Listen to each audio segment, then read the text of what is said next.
Hello everyone, my name's Matthew Fallon. I'm the Acting Executive Manager for The Edge at the State Library of Queensland. Welcome. The Edge is a place for people to experiment with art, science, technology and enterprise. We offer a diverse program of events and activities that are designed for, with and by our user community. For your information, we are currently offering a creative technology research residency, looking at opportunities that will be offered by the NBN, and I would strongly encourage anyone who's interested in that to apply. It closes Wednesday. And I imagine that some people here today might also find our DNA jewellery and bioscience for the belly workshop programs coming up later in April to be of a bit of interest. So I'd encourage you to have a look at our website and to get along to those if they pique your curiosity. Today we're incredibly lucky to have Horst from Ars Electronica with us today to give a presentation on some possible futures.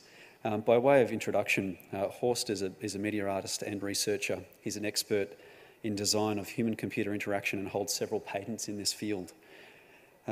Horst is the founding member of the Ars Electronica Futurelab, opened in 1996, and it's something that the Edge very much looks to as a leading light in this area, and has since continued as director of the laboratory. He started work in the field of media art in the 1980s and co-founded the media art group X-Space in Graz, Austria in 1990.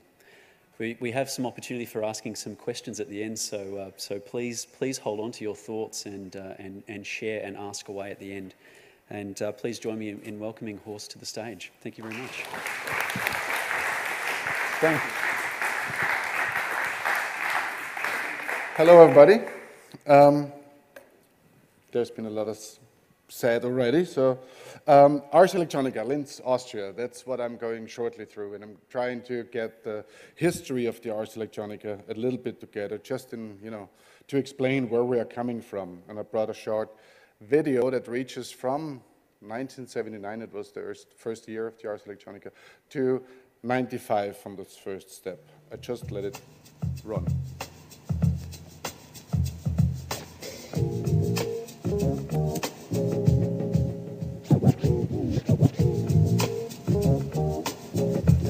The cream of the crop of electronic magicians. They have all explored the artistic possibilities of the new communication technologies. Powerful, digitally amplified, caught in machines or connected to them. All of them ambassadors of the Ars Electronica.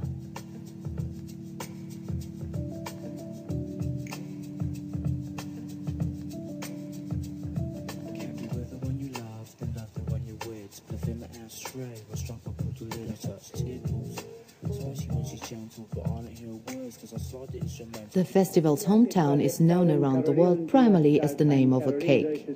This is the city itself. It has roughly 200,000 inhabitants, is located along the Danube in the middle of Austria, in the heart of Central Europe, an industrial center. The first steelworks and service corporations, the city within the city, recurrently provides an environment for festival events.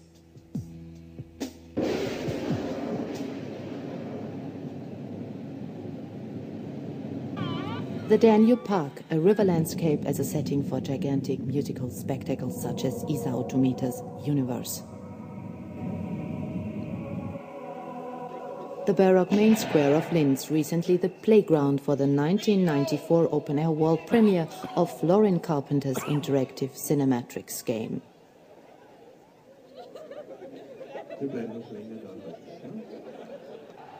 The Bruckner House, dedicated to the genius Anton Bruckner. During the Ars Electronica, performances and academic symposia are located in the concert hall. The ORF, Austrian Broadcasting Corporation Regional Studios, where the ultimate step into computer culture was taken in 1987 with the first pre-Ars Electronica. Ars Electronica, which is organized by the Bruckner House and ORF Upper Austria, has been since 1979 a laboratory in which the issues of our times are artistically and scientifically illuminated, and cultural transformations and developments are made topics for discussion. Since the beginning of the 90s, comprehensive digitization has dominated the festival.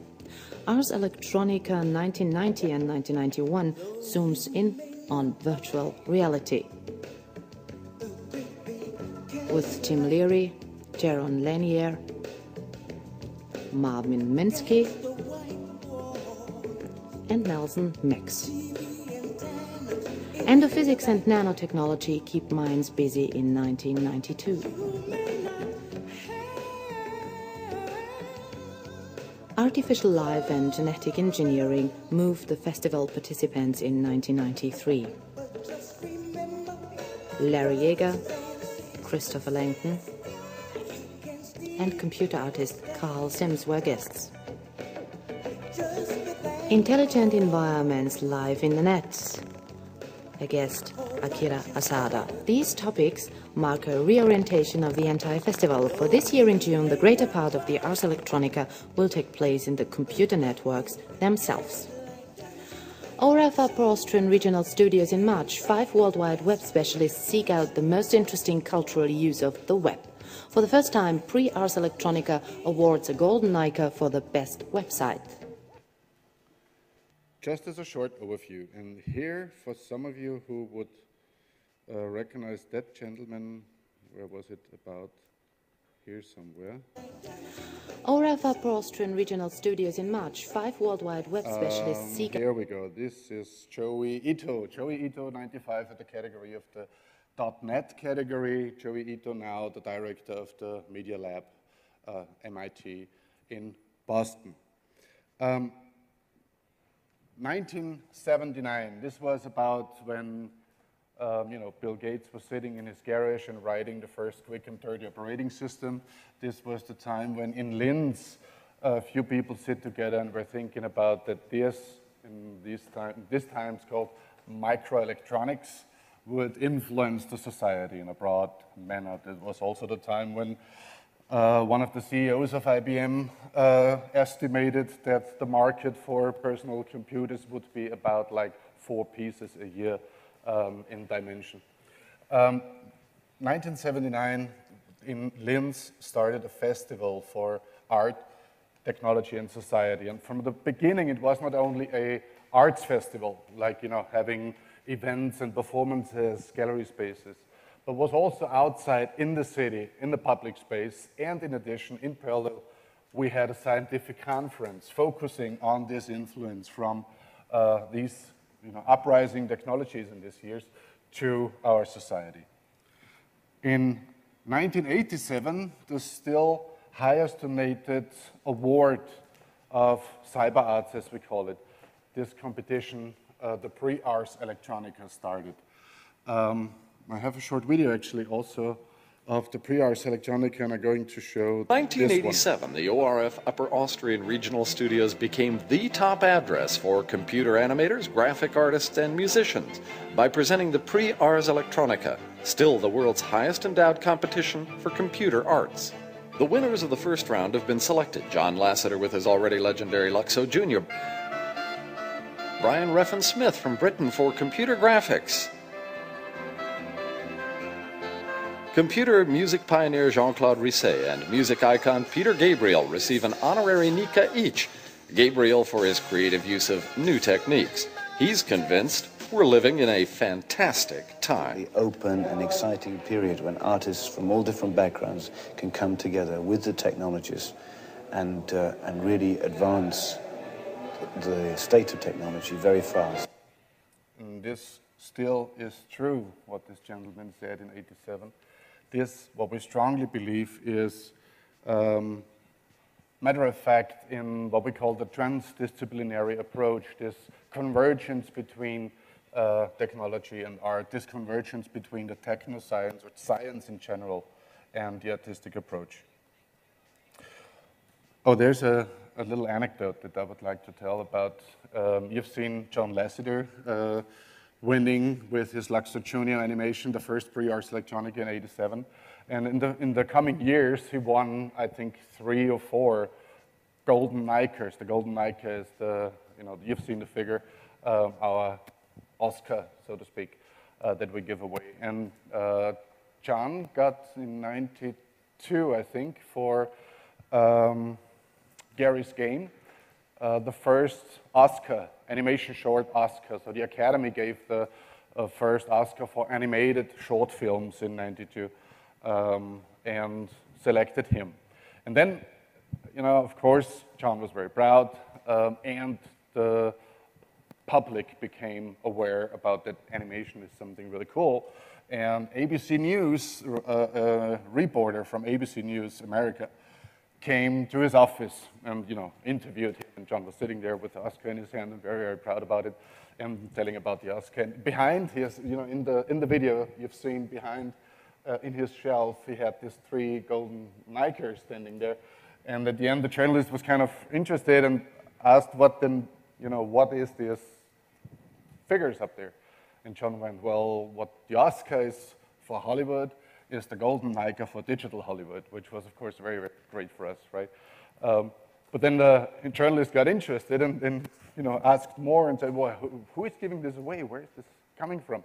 And John said, well, it's the Ars Electronica, blah, blah, blah, in Linz. And the journalist went, Linz? And John said, well, Linz, Austria. And the journalist went, Austria? No, that's good. And that was nationwide on TV, you know. In 1996, the Ars Electronica Center came to the family, and this was for the first time a permanent knot in the network of the Ars Electronica. Up until this time, it was only, you know, 1 week a year in the beginning of September where the Ars Electronica popped up in Linz, in the city in Linz, all over the place, though, but still, just 1 week. The center targets from the beginning, from its first days, a very, very broad audience, like from 8 to 88, the so-called normal audience, so to speak. Whereas the festival and the pre-Ars Electronica still is targeting, I'd say, the elite of art and science in that field.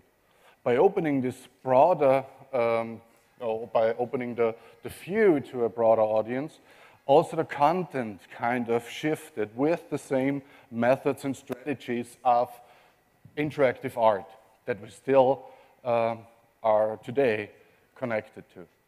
The idea was in this Museum of the Future to present, you know, maybe concepts, ideas, sketches of the future to an audience that would really connect to their own lives.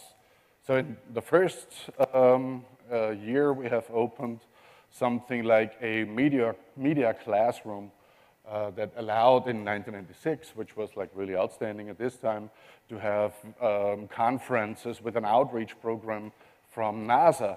So we had, you know, school kids sitting here learning about the universe explained by a NASA expert online from Houston, it was.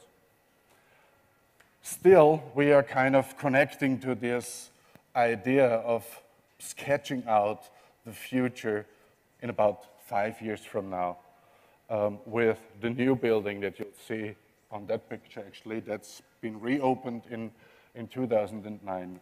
Just forgot to mention that the Ars Electronica Futurelab that I'm directing also has been funded 1996, but I come to that a little later. In 2009, the Ars Electronica Center moved away, so to speak, from that idea that ICT, information and communication technology, is the key technology that we're looking for, that we're confronted with. It isn't anymore, really. I mean, there's no discipline in the science. There's no car on the street. There's probably even a washing machine that would cope without ICT usage. ICT is a basis technology, became a basis technology in each and every field of our life. So that's the question, what are then the key technologies, the upcoming, the rising technologies for our society? And the answer to that is complicated, different, but it's clearly something, you know, a key technology is something that has the potential to change the society's paradigms, really, as much as ICT did in the last 30 years. So what could these technologies be? And that's gene technology, that's nanotechnology, that's these converging technologies in general, that's 3D printing, additive manufacturing as something that would really change or has the potential to change our world. and more of those, the imagery, medical imagery, that actually changing continuously our picture of ourselves. I'm just starting some of the videos down there.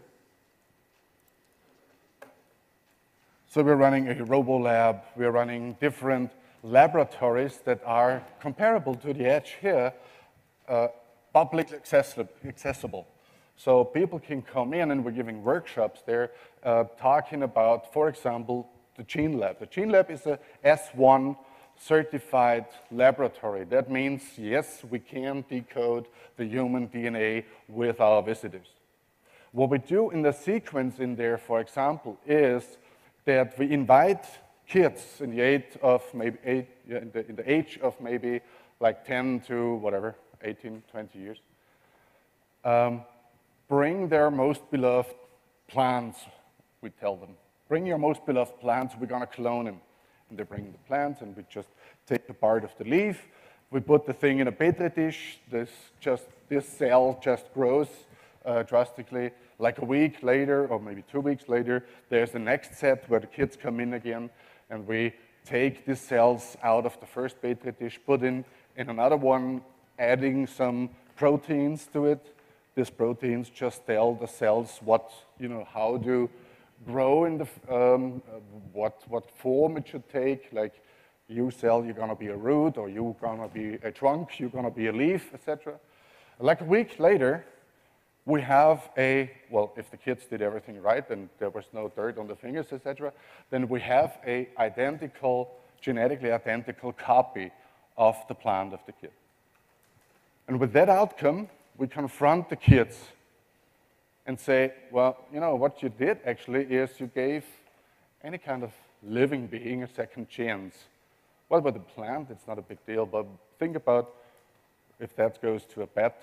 Think about if that goes to a human. And believe it or not, but these 10-year-old kids, they just click, have a switch turned in their brains.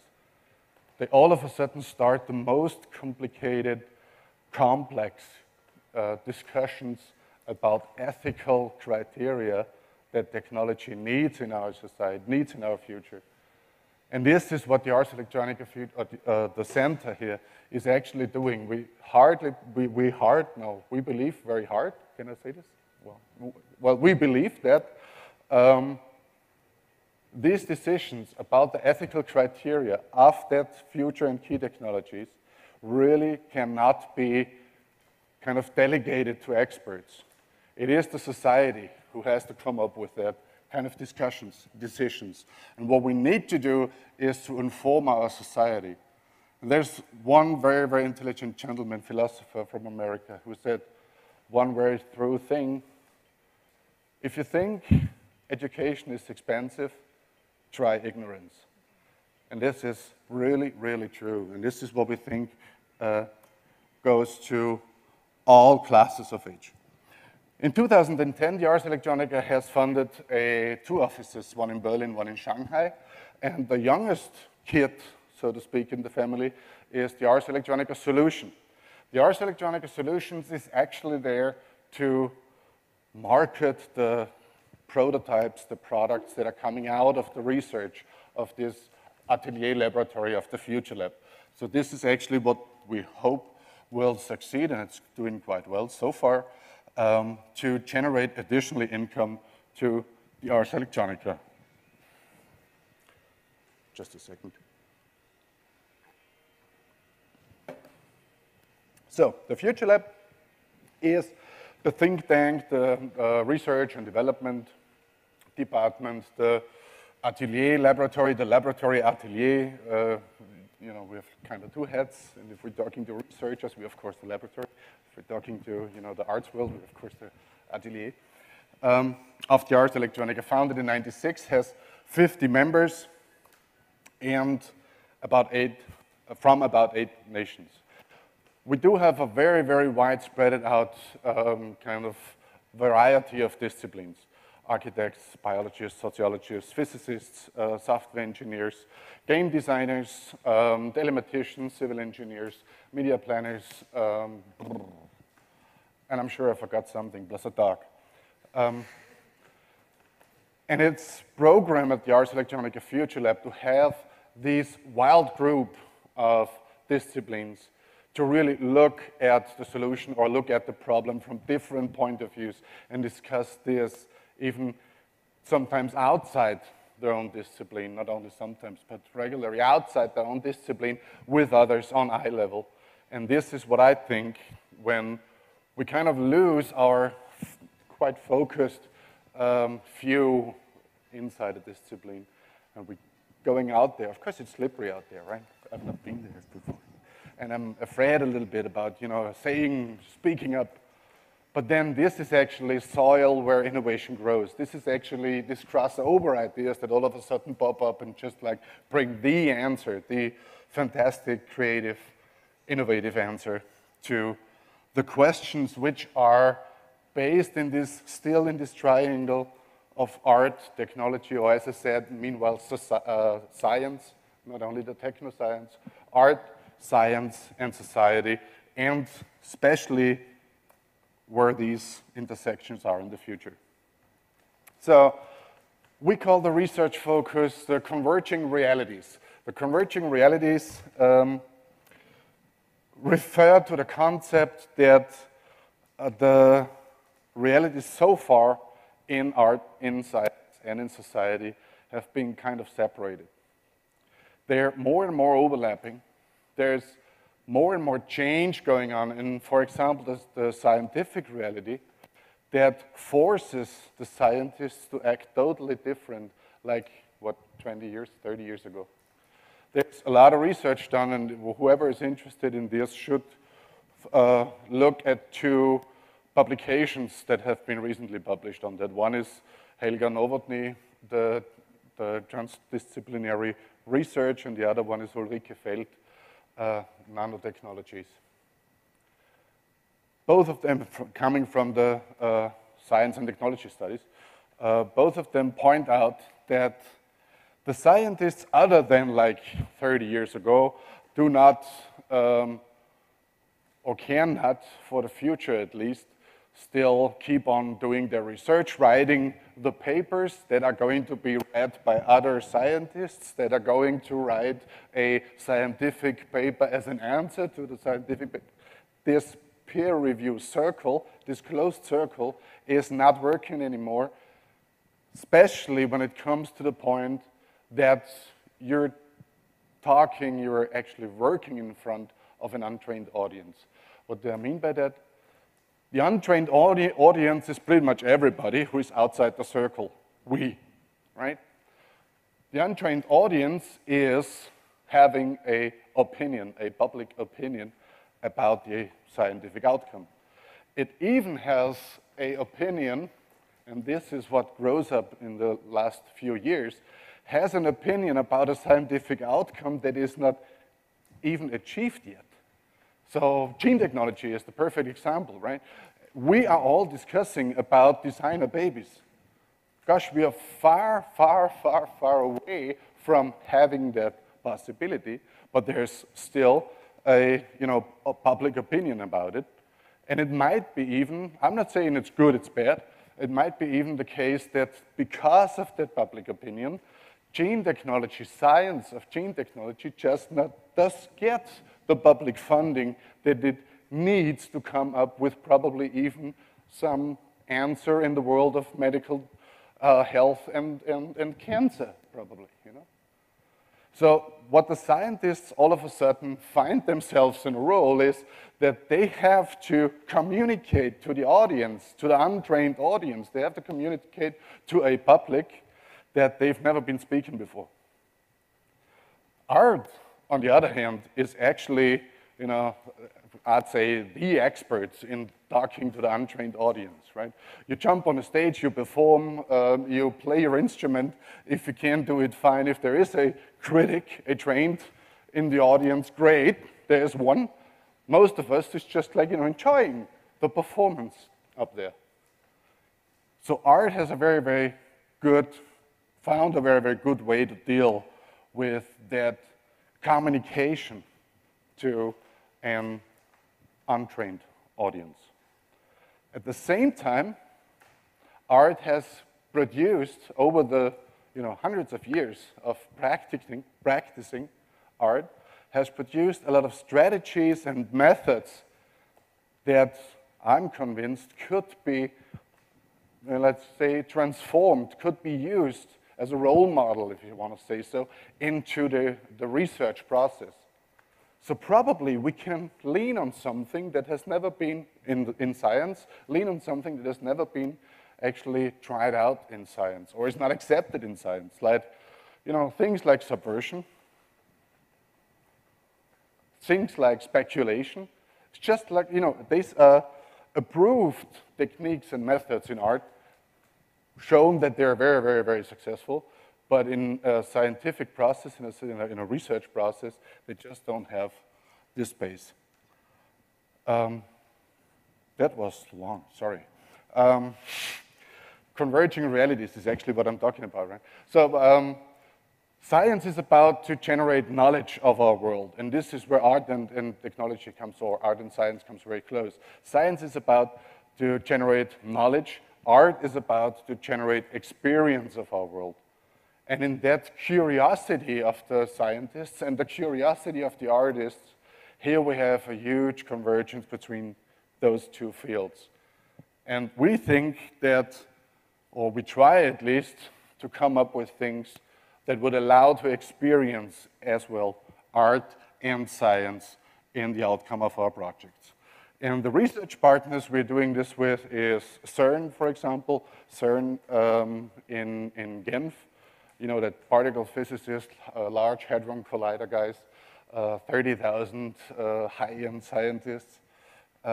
They have chosen the Ars Electronica Futurelab as the first non-university, non-research institute in the world to have a joint artist in residence program, which we're very proud of. The MIT Media Lab, where mainly Joe Paradiso and Hiroshi Ishii are the two guys that we work a lot with. The University of London, the Royal College of Art, meanwhile as well. University of Osaka, the Electronic Visualization Laboratory in Chicago, etc., etc., and national universities, of course, as well as multinationals. Multinationals like Honda, Siemens, Vodafone, SAP, that work with us on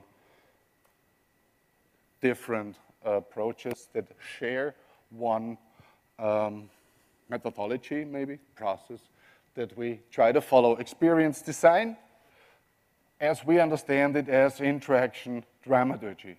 Interaction dramaturgy really refers to the fact that when we think about an interactive installation, then we think about the role play first. We think about the setup of a stage on which the visitor, the user, name it, is actually getting cues from the system, what the system wants the visitor, the user, whatsoever, to do, and therefore being able to generate a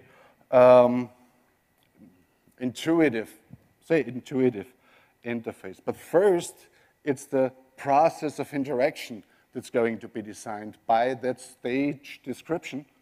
That should be quite clear. And actually, the second step is to think about the interfaces. The Ars Electronica Futurelab is doing this in 5 R&D groups. Experience design, taking care about interactive exhibits. Media art and architecture, following the same strategy, but in architectural scale. The visual instruments, taking care with that kind of strategy. Going towards new practices in stages, especially for classical musical theater, but not only classical musical theater. Research and innovation, the group that is thematically quite open and free. Research and innovation is constantly looking out for new trends, new technologies that might pop up somewhere, and try to integrate and get this information, get this new blood, these new ideas into the laboratory, and support the other areas with this kind of new trends that are popping up, holding as well the residency programs, for example, or a PhD program that we are running. And the fifth group is creation, and this is by far the biggest in terms of headcount, biggest group. These are all these multidisciplinary geeks, in a way, sitting there pushing the borders of media technology to the edge, in that sense.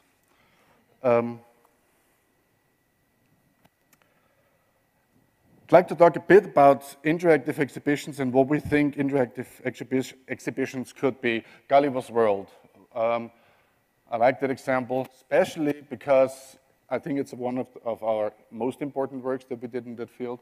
On the one hand, and on the other hand, we got the UNESCO Summit Award in Tunis in 2005 for the best multimedia work of that year. That was drastically important for us because it was the same year when BBC Online was applying for this award, and we just got it. Gulliver's World. What it does is, it has, as you can see here, shelves with boxes in the shelf. In the box, there is a virtual character. It's actually an exchange student from outer space that you can play with, and you can change gear at this installation. You bring the box to the table, a horizontal projection surface, really, and you can see the people looking at a vertical projection screen on this side, and you would open the box, as you can see here. This is already opened, and while you open the real box on the table, the virtual character is jumping out and running through the area, and they all have, you know, their different characters, so to speak. Some are friendly, some are not so friendly. Plus, you can bring in your own characters, your own objects into this environment by clay modeling. You model the object, it's gonna be 3D scanned, and then you bring it into the world. Or you can simply draw a 3D object that is a rotational object here, and you can bring it to the 3D world by this little sensor down there. This card is an RFID chip in this card, and that RFID chip is actually the reference to that project that is the first museums project or interactive museums project that has happened that used the RFID technology at this time. Doing this modeling and drawing of 3D virtual characters was actually part of the intention of the work. You know, it's like at the same time you teach, you educate people and kids how to create this, you know, virtual game environments, and then they're living all the time, and how to create a virtual story in this gaming environment. So this was the world editor. You've a sphere that you can like rotate. You have a pencil you can draw on the surface. So if you draw water on the surface, that's the area where your characters have to swim. You can draw like grass, you can draw different surfaces, of course. You can bring your little 3D object or your character to the table, plug it in there, and then you see this little girl has a stamp. So you just stamp the character into the world wherever you want it to be. And here we have this puzzle piece. This puzzle piece is the reference to your world. So you take out this puzzle piece from the world editor, from this installation, bring it to the big table. There's a corresponding place for it. Put it in, and whoosh, here we go. Your world is on the show. And then there are different other possibilities to interact with this 3D world. You see the girl on a scooter here that just navigating through this 3D world that she has created just a minute ago. And I'll give you a short video. So here we have the table. That's the virtual screen that we're, here the characters. So you pull it out, you can change the gear, bring it to the table, open it, and bluff, here we go, character jumps out. So you stamp your creations into the world, or you draw on it. Here we have this clay building installation and the 3D scanner to it, the drawing opportunity so that you can create 3D graphics. You pull out this card, put it on the table, and you can stamp your world. You take the puzzle piece, edit it to the table, and here we go. In addition to that, we have a green box where you can shrink yourself into a little box, bring the box to the table, and become part of your own show. You have a camera that would allow to make virtual camera that would allow to make photos that you can send via email. You can have this virtual camera also to use it as a storybook writer. So what you do is you create different scenarios, make a comic out of the scenario that you have. So talking about that, this is what we're talking about when we're talking about interactive installations. 400 square meters of one topic that was crossing the border between the real and the virtual world constantly. Media art and architecture. Why do we do this? Very important, I think, background for this one. Media art and architecture.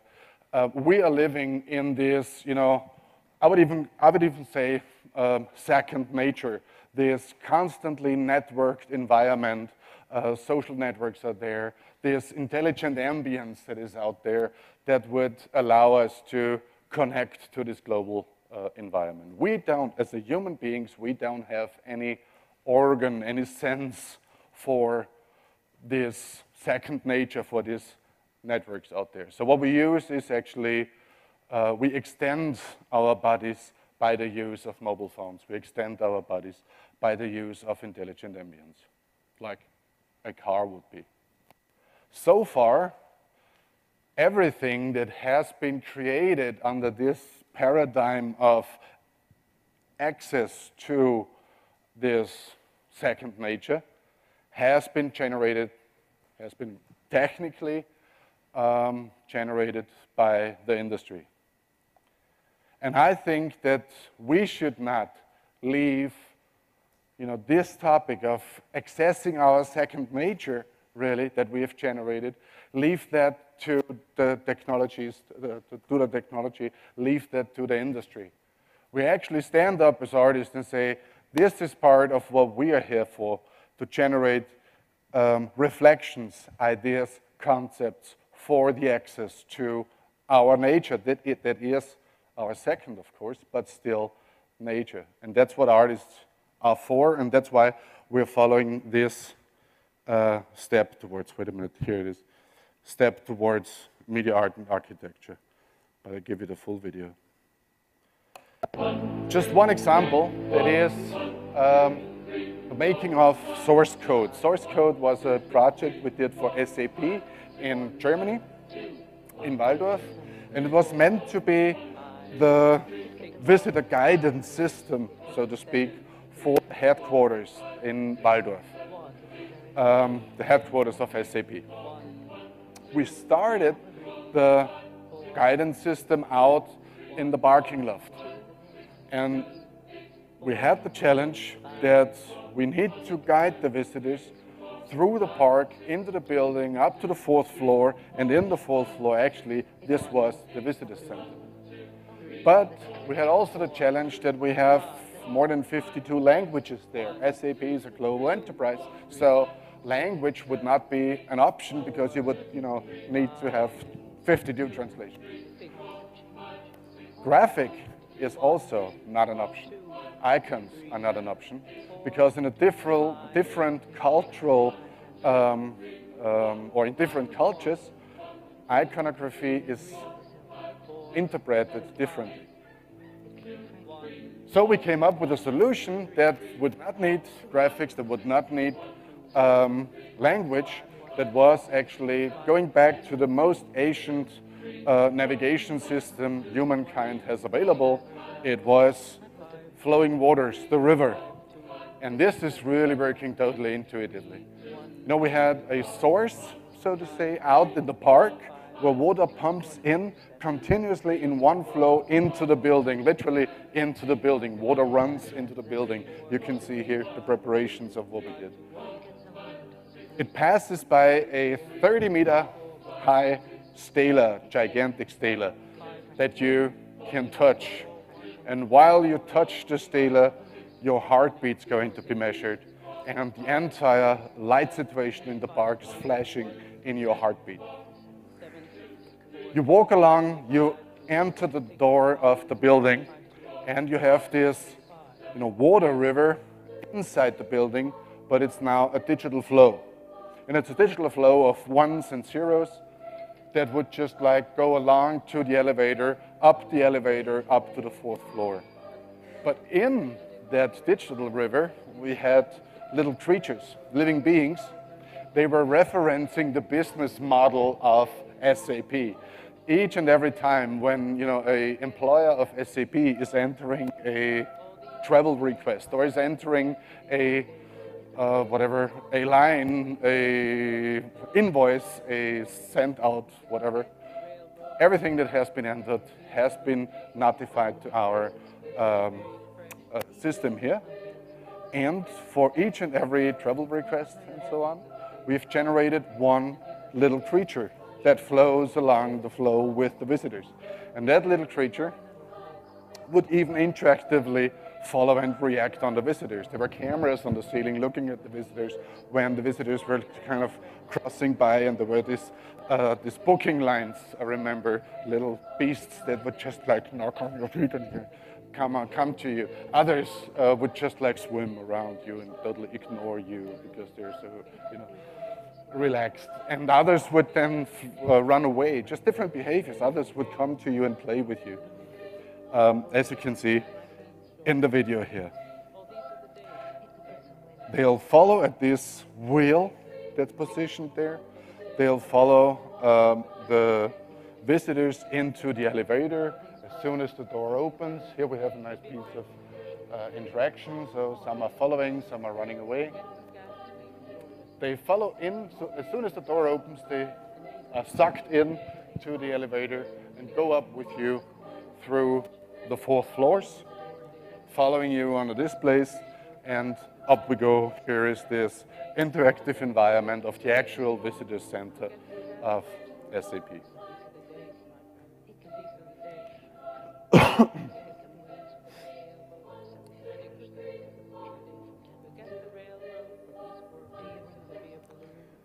Okay, I have a few things more to show. So, but you got the idea, you got the concept. This is just like a really, I would say even a modern portrait, a living portrait of a company, of an enterprise, of the business processes, a biotope of business processes. Visual instruments make it short but more fun. I show a little bit more of the videos. This is a stage performance. Maybe I'll start with that. Stage performance, this picture shows this backstage, so behind the screen. The performers are in front of the screen. We had a rear projection going on that screen. Here we have the forefront, so there were actually 2 performers on stage. The very important thing is that black box. We had for this project that we did, operation that we did with Klaus Obermeier, we had Hirokazu Kato from Osaka University as a research fellow in the Ars Electronica Futurelab for 3 months. I mean, Hirokazu Kato is the world expert in augmented reality technology. AR Toolkit, some of you may know it, is his kid, his child, so to speak. He came up with a solution together with the Futurelab to have the performers on stage with a rear projection in their back, but their bodies being projected as a screen, but moving. So wherever they were running to, the projection, the content of the projection was meeting their body. Now the music a bit up, please.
That's your capsule, by the way.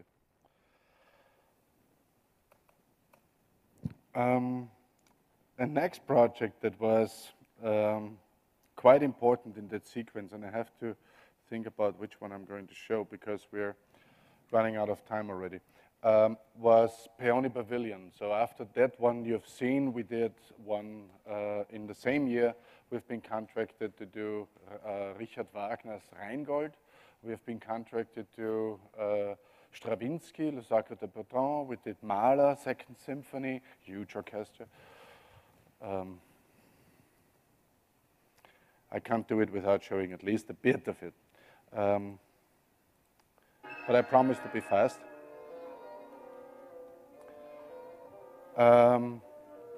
We've been contracted to do Haydn, Dvorak, and Haydn twice. And this, Le Sacre de Breton, the Rite of Spring, is actually touring very, very successfully since 2006. Has been all over the place. It has not been to Australia yet, so just in case somebody is interested to show it. But it has been all over the place. In October, we are going to play it in Mexico. Could you raise the volume drastically? Thank you. What you see here is the orchestra on the right side, the performer on the left side, and the screen above the orchestra. And it's all happening in real time. There's no video production to it, but I'll leave you with the video shortly.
That was what you've seen here, a full-staged orchestra, 112 classical musicians at the Bruckner Orchestra. The director was Dennis Russell Davies. We had 52 microphones. Each and every single musical group has been microphoned, contributed to the visuals on the screen. In addition, the performer on the stage has been recorded with several stereo cameras, 5 pairs of stereo cameras to have all the different angles. So all what you've seen in the visuals is actually generated by the music in real time. Having said that, oopsla, went too far.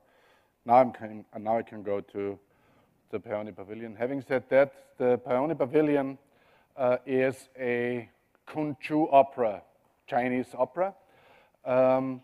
And we've been dealing along with, Mahler, Wagner, Stravinsky, these gigantic orchestras.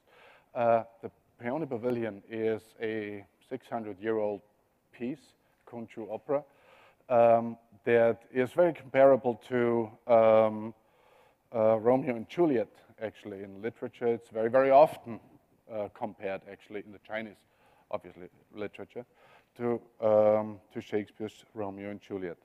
It's kind of the same story. It's just like 20 hours long opera, right? But it's the same story, but it has a good ending. So both which are falling in love find at the end. Very nice. We did not the 20 hours. We did like a 20-minute piece of it. And that's, again, that's the most important or most known piece of the Peony Pavilion is called The Interrupted Dream. That is, the story short, the princess introduces herself to the audience, in a sense, and enters the garden of the king, of her father, and sings about the garden and how beautiful the garden is, and the mountains in the back, and the rocks next to her, and the tree trunks, and the flowers around, the peony flowers, of course, around. So sings about the beautiness of the garden, and after the first 10 minutes, she's falling asleep and starts to dream, and dreams of the hero, dreams of him. He's a young hero entering, so to speak, her dream in the garden, and they fall immediately in love, and a peony flower falls down on the floor, and this is why the princess wakes up, and then she is in constant sorrow because she's lost, at least at this sequence, she's lost her dream, her big love. That's what's happening in there, and we tried to not only cope with the classical material, but also with, and this was really challenging and a great experience, with a different culture, Chinese culture of calligraphy, sorry. And we've worked with really professional calligraphers, university teachers who teach calligraphy to the children, especially of the interrupted dream, because in calligraphy, this interrupted dream has been mentioned very, very, very often. And even the form of the rock does have a special meaning, and if it looks different, or if a ink stroke would look different, that would change the meaning drastically. And we just didn't want to, ignore that. We tried to suck it up as good as we can and bring that into the production. And I start that for a second. What we see here, here we have very, very low audio, so you need to get the audio quite high here. Please. What we have here is this, on the video, this is the live camera. This is the camera that records stage and the projection above the stage. And here we have virtual content, so to speak. She was singing, and while she was singing, we generated, by her voice, an ink stroke out of her mouth, surrounding her mouth, getting, when she was singing high, the ink stroke was going up. When she was singing low, it was coming down. When she was loud, the ink stroke was thick. And when she was, very silent, it became very, very thin. The idea now was that she was singing about the garden, so actually we used that ink strokes and created the virtual stage she's living in. So when she was singing about a beautiful tree, this actually ink line that surrounded her was landing at the tree and formulating that ink-drawn painting. This was all in 3D. This was, with glasses. People were sitting there wearing their glasses. These ink strokes were just like wandering through the audience, and it was a first time I remember, first show, going through it. It was beautiful. So here we are in the next sequence, and I think that's about the sequence when she fell asleep. Not yet though.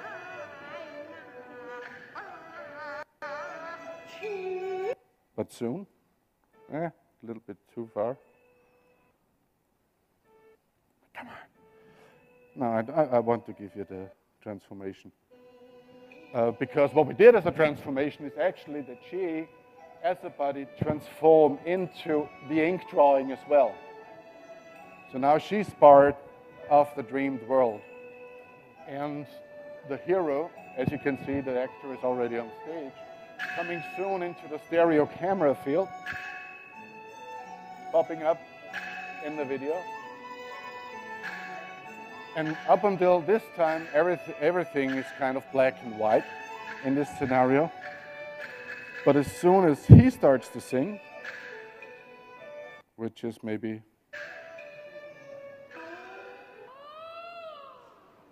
Can we have it a little louder? He brings love to the scene. He brings the colors to the scene. So he's singing, so to speak, the colors into the virtual environment.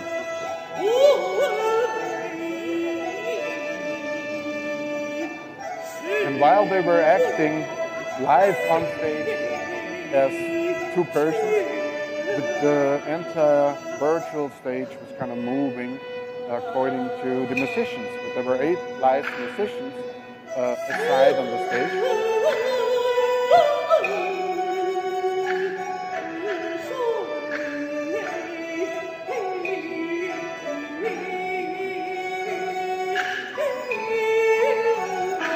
When I had, for the first time, when we got the DVD, the recording of the singers, 20 hours, it was really hard for us to cope with it.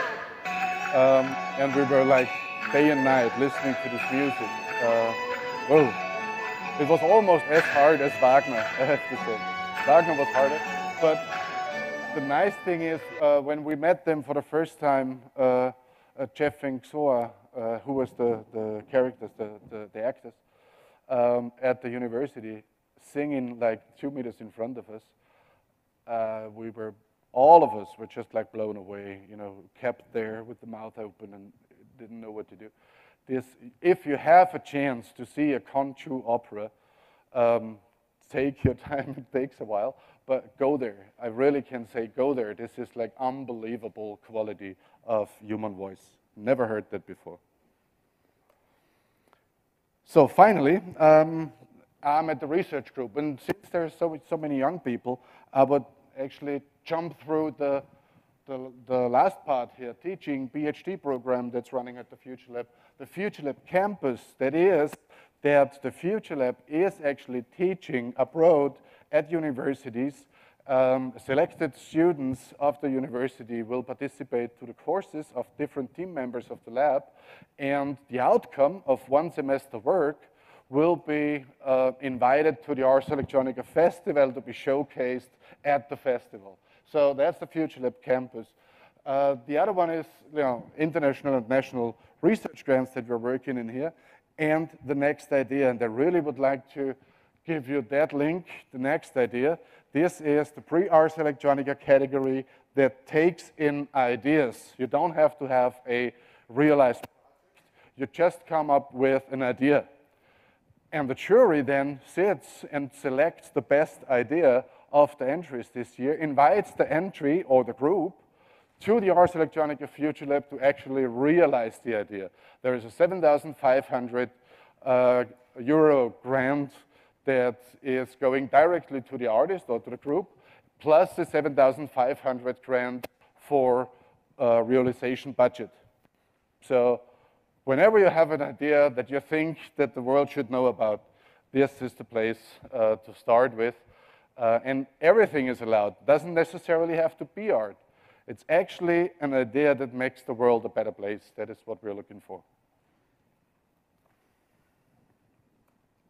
No? But what we are doing in here, and I give you 2 examples maybe. One is nice interfaces for entertainment technology. And we came up with that brain battle, brainwave reading.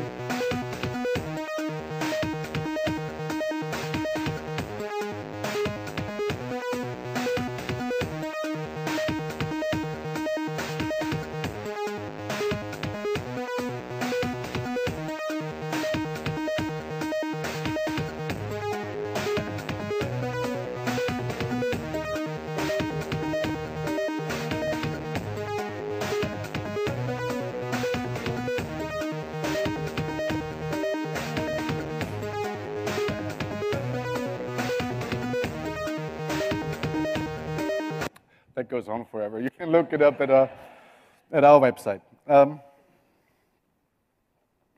But nevertheless, it's not more serious, but maybe more helpful is this thread of the research group. That is actually the do-it-yourself tools that we come up with. And we found that electromyograms, this is the equipment that you need to identify muscular movement by bioenergy. These electromyograms is extremely expensive. The cheapest one goes from 10,000 euro to upwards. We thought we should generate something that would allow us to do it yourself, that would allow us to have that equipment available for, let's say, under 30 euro, and we succeeded with that basically as some of you might know the platform Arduino. It goes as a shield to the Arduino platform. That is an open hardware platform. What we see here is quite obvious. So you connect the sensors to your skin, plug it in. I just go through a little bit more quickly. Calibrate the stuff, and then a lot of electronics, blah, blah. But finally, you can quite accurately read muscle control and use it as any kind of interface for your application. And it's drastically cheap. Another one that is more conceptual, and that's going to be the last one that I'm showing today, is the e-paper for Vodafone. That interaction concept that we came up with was in May 2007. I point that out because this is a device that doesn't need any buttons. And just 1 month later, the iPhone came on the market, but it still needs a button. The device was actually meant as being a portable device that you can take with you that allows you to read newspapers, mainly newspapers, really. And we had the idea to have it foldable. So you unfold the device. And the trick is now that you have a e-paper display on both sides. So what you can do now is just like you change pages as you're used from newspapers to change pages. What if you have a stack of newspapers? Well, you just shake a bit, and then you go through the newspapers like a cursor. You select the newspaper just by rotating it over the horizontal axis. Then you have the articles. You can again shake the thing or rotate it and select the article. Then you change pages again. And of course, you can go back in pages. And still, you don't need to press any button. You can navigate this entire newspaper just by the awareness of the device about its position and orientation in space. We came up, of course, with the digital archive that some of us use newspapers also archive articles.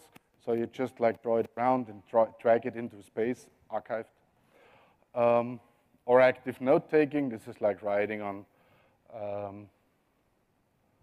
the surface for whatever, taking a quick note or a Sudoku. Or having newspaper content exchanged quite freely by pouring the information into the other device. Well, this is the concept video that we brought up here. Of course, as you can see, e-paper, colorful e-papers are not available, still not available. But what we did was we realized a functional prototype. Well, it was a little bit too thick, about 6 millimeters, for Vodafone. And Vodafone decided, together with Bertelsmann, to go into production of that device that has been originated at the Ars Electronica Futurelab. here I'm ending, and I'm totally open for questions. Thank you very much.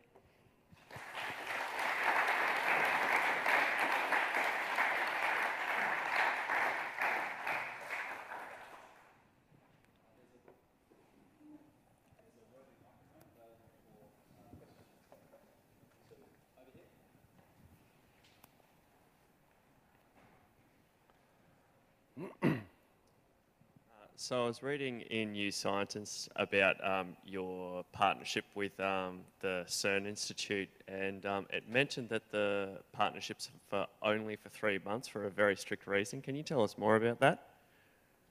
Sorry, it's hard to understand. If the relationship only lasts for 3 months. It said in the article the reason that it only lasts for 3 months is because the artist starts to think that they're as intelligent as the astrophysicist, and that becomes a problem in regards to like creative expression.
Hi, Marcus Ford from QUT.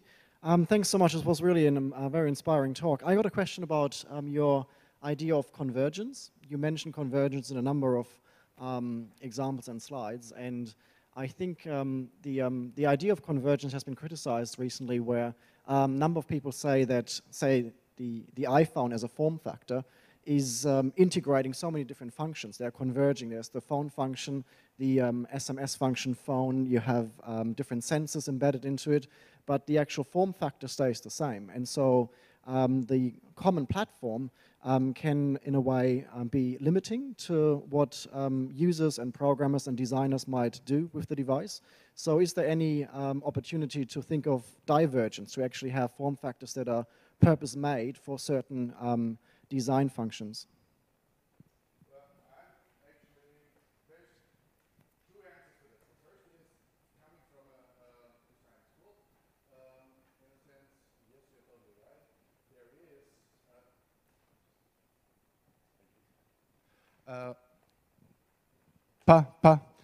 there is a strategy that comes actually from market and salespersons and the technologies maybe behind. You know, the most typical thing is, and always been quoted, is the VHS recorders, right? They can do 1,000 things in one device, but nobody knows how to use it because it's, you know, limited device, etc., etc. So there is no really interaction design in that product. And I'm totally with you. I think we should get used to the concept, or actually we are used to the concept, that we do have for each and every specific course an own interface. Like the most beloved example here again is the glasses. We even do differentiate between white wine and red wine glasses. You know, we have coffee cups that look totally different from whatever, a whiskey jar. And what the technologists want us, or the industry actually want us to do, is to believe in a car red, white, black wine glass whatever coffee tea cup, you know. That's just not doable. I mean, we are used to have for certain tasks, certain elements that just really support the task to do ideally. And it does nothing have to do with, you know, standardization of drinking liquid. There's so many different things. And yes, to that answer, yes, that leads directly to diversification in terms of creation. What convergence in that context of the converging realities means is we cannot live in a diversification of disciplines, because what we are lacking of is an education that allows us to generate, or that allows us even to look at already generated big pictures from other disciplines. We don't even see them because we are trained to not look outside our discipline. And I think that the big picture that we are focusing of our future, of our world, is actually a collection of several layers of different puzzle pieces, actually. If they fit together or not is a different point of view, but the truth for a 14-year-old Palestine is not the same truth as yours or mine or a 14-year-old, whatever, Kenyan. We're living in a world that is highly diversified, and what we need to understand is that we not only are looking at the diversification in terms of disciplines on our own, we actually need to have an understanding, a convergence in the understanding of the big picture. And that means that we should not work against diversification, but allow synergies that is given by these diversified fields.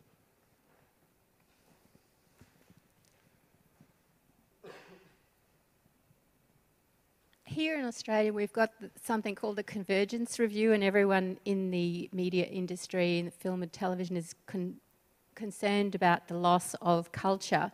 And you're talking about we live in a diverse world, but the world is very fast, very quickly homogenizing. And I'm just wondering, what's your view of that in terms of, is that a good thing or is it a bad thing? I don't actually know if it's a good thing or it's a bad thing. I think that it's changing a lot. I think it has its goods and it has its bads. It's not to stop anymore.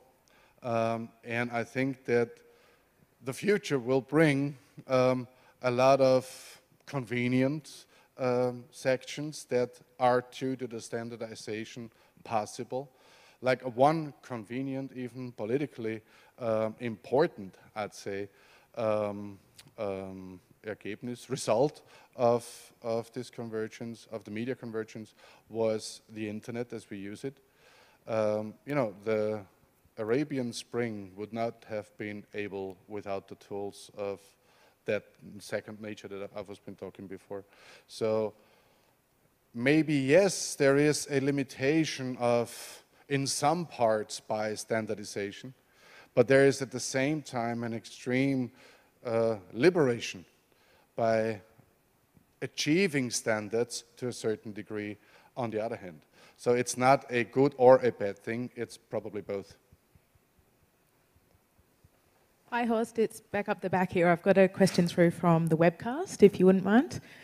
We've got a viewer who's curious about the relationship between Ars Electronica and the City of Linz in terms of its funding and its political relationship, etc. The City of Linz is actually owning the Ars Electronica. Well, the Ars Electronica is a company limited, meaning it's called Ars Electronica Linz Ltd, or GmbH is the German translation for it. And this is to 100% in the hand of the City of Linz. It's, in that sense, a public entity. It's financed to 75% by the City of Linz, the annual budget, and to about 25% by the regional government. So it's actually not a university. It's actually not a private company in that sense. Because of this public ownership, the taxpayers' money, so to say, from Linz go into the Ars Electronica. And this is why we have this very, very low entry fees, for example, as well, so that we can allow to each and every person to enter the Ars Electronica and join our programs.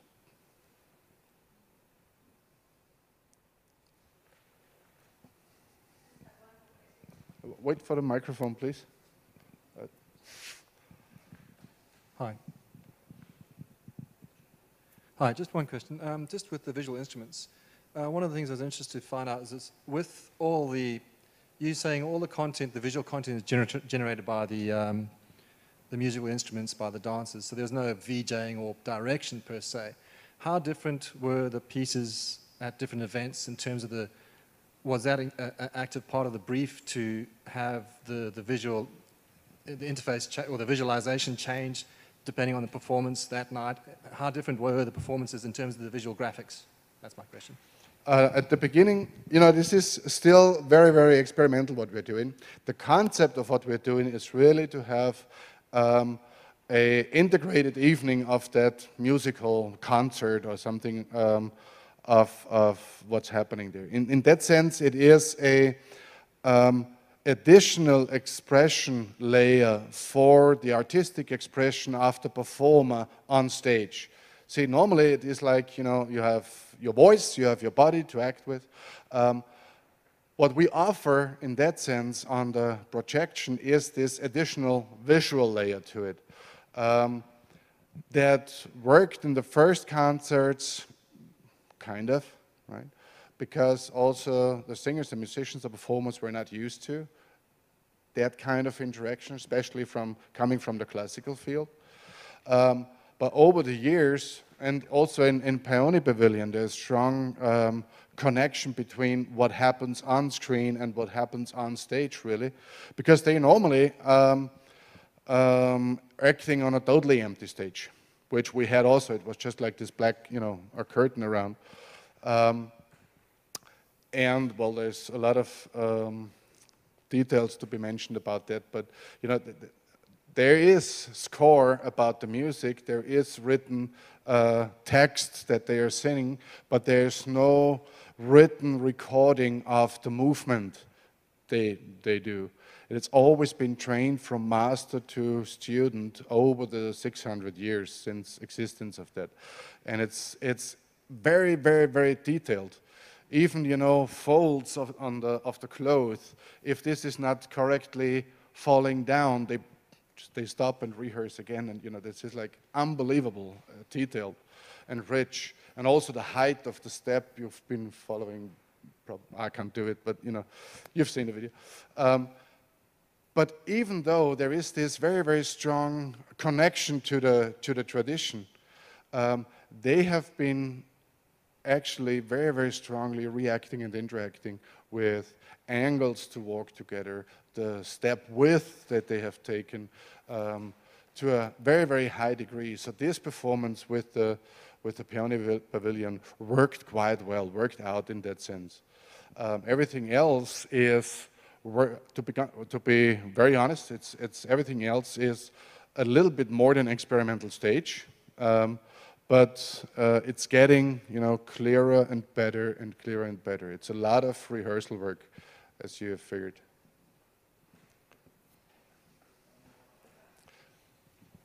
And there's another from the web, I guess. Sorry, just one more from the webcast. We've got a viewer who's curious as to your thoughts around when 3D printing will become mainstream in everyday houses and at the likes of our supermarkets.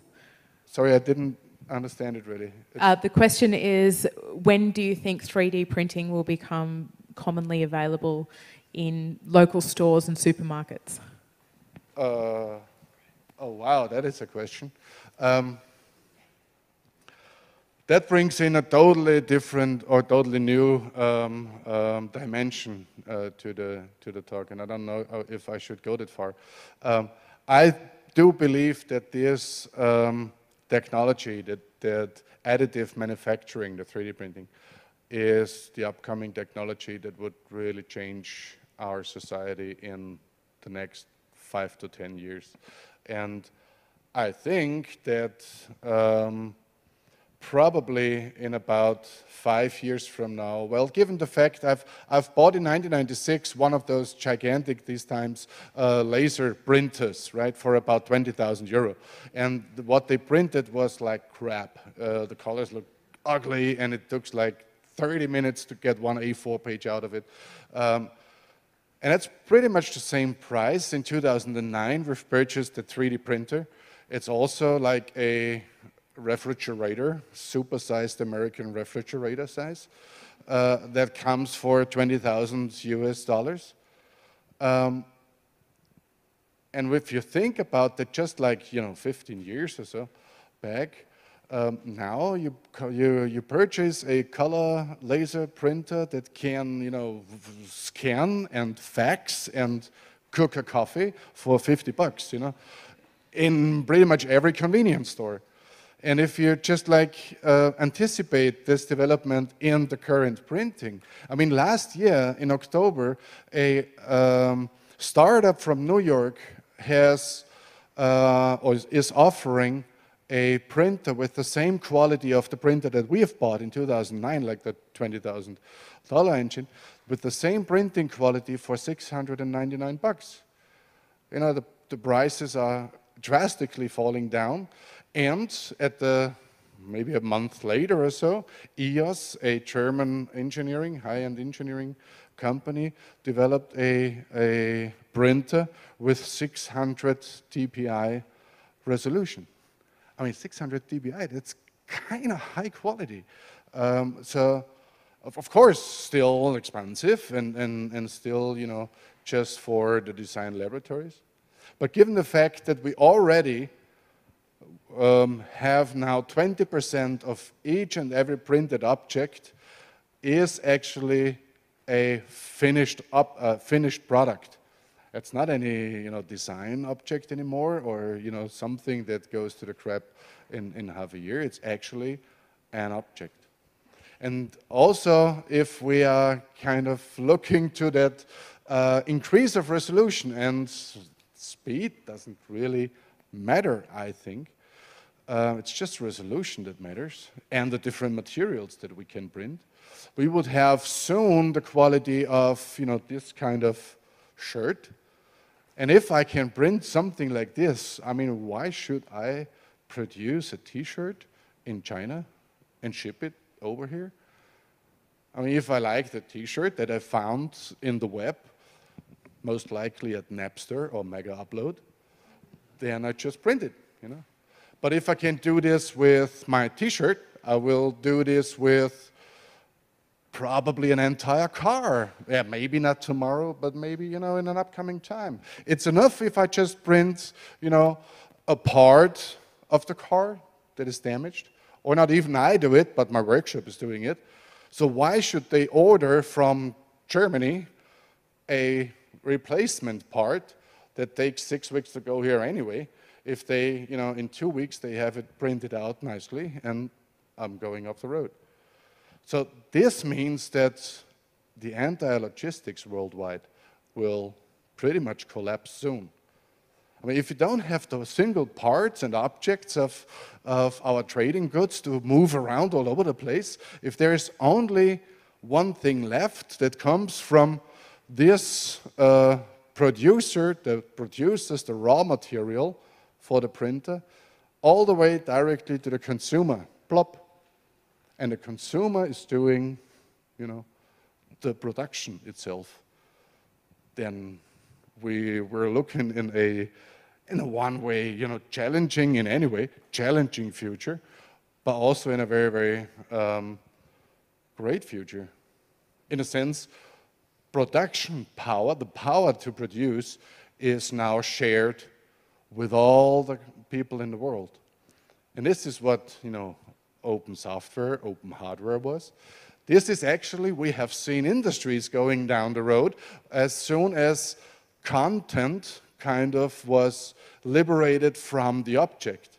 Remember the music industry, as soon we had MP3 that is just like going out the networks like wild, their business model that is object-oriented up until that point is just like going down.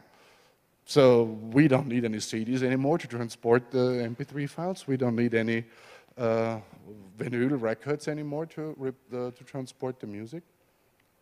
So it's about time to think what would be the future of our business models if we want to survive in our economies that we have set up.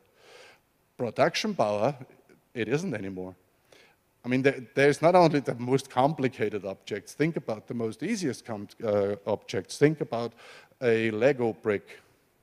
Why the hell should I go to the shop and buy a Lego brick if I can print it out at home? My kids will be happy to design even new Lego bricks that are not on the market yet, you know. And actually, that's happening. That's happening in the Fab Lab at the Ars Electronica. The kids are producing their own Lego bricks already, legal or not. But the point is, this will happen. And this is, I think, one of the biggest revolutions that we will focus in the next 5 to 10 years. So 5 to 10 years is the answer. Horst, just being mindful of your flight, we might have to cut you short so that you can get on your plane in time. Okay. I'll just jump up. Could you please thank Horst? Join me in thanking Horst for his presentation today.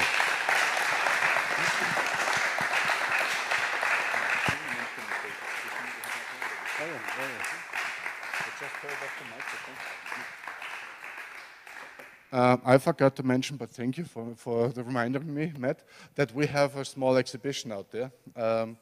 There's some projects that we brought from the laboratory that we worked on. There's also 2 projects of a concept that we call the embedded creativity. Artists from, well, Hideaki Ogawa is one coming from Japan to Ars Electronica Futurelab, now key researcher at the lab, as well as an Australian, as Matthew Gardner, who came on a residency to Ars Electronica Futurelab, and we just like kept him there, the Aussie in the team, and he has produced this beautiful flower, the robotic, that is on showcase out there. So if you have time and you're really interested in, please have a look at the very, very small exhibition out there. Thanks a lot.